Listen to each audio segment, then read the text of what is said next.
पीछे जाना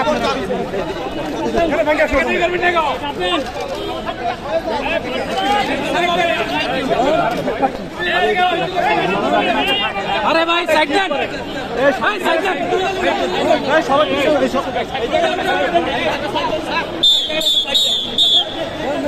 देखते देन খেলা মারেন সামনে ধাক্কান না ধাক্কান ভাই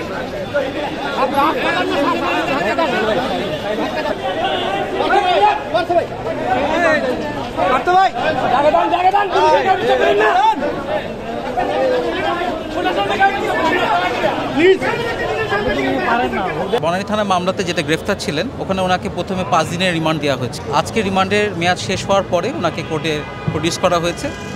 ওনাকে দুঃখজনকভাবে আজকেও 10 দিনের রিমান্ড চাওয়া হয়েছে। তা আজকে বিজ্ঞ আদালত সন্তুষ্ট হয়ে ওনাকে 3 দিনের রিমান্ড দিয়েছে। কেন আন্দোলন পক্ষের পক্ষে আমরা জামিন আবেদন করেছি এবং রিমান্ডের প্রেয়ারটাকে আমরা বাতিল চেয়েছি। এটা হচ্ছে সেতু ভবনের মামলাটা, মামলার নাম্বার হচ্ছে বনানী 18/7/2024 যে মামলাটা।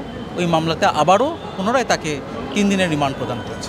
প্রসিকিউশন থেকে বলেছে, বাট 5 দিনের রিমান্ডে আমরা যতটুকু পুলিশ ফরওয়ার্ডিং দেখেছি সেখানে কোনো সাবসিকুয়েন্ট কোনো ডেভেলপমেন্ট নাই, কোনো বলার মতো কোনো ডেভেলপমেন্ট নেই। আসলে আদালতের অনুমতি সাপেক্ষে উনি ওনার বক্তব্য প্রদান করেছেন আদালতের সামনে।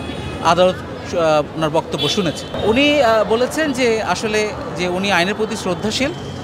উনি যেহেতু ওনাকে রিমান্ডে নেওয়া হচ্ছে, উনি ডিউ প্রসেস অফ লটাকে ফলো করবেন।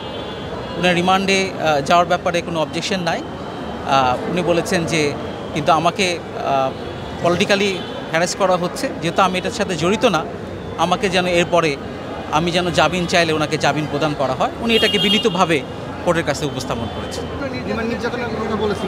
আর এরকম কোনো বক্তব্য আমরা এখনও শুনিনি এখানে।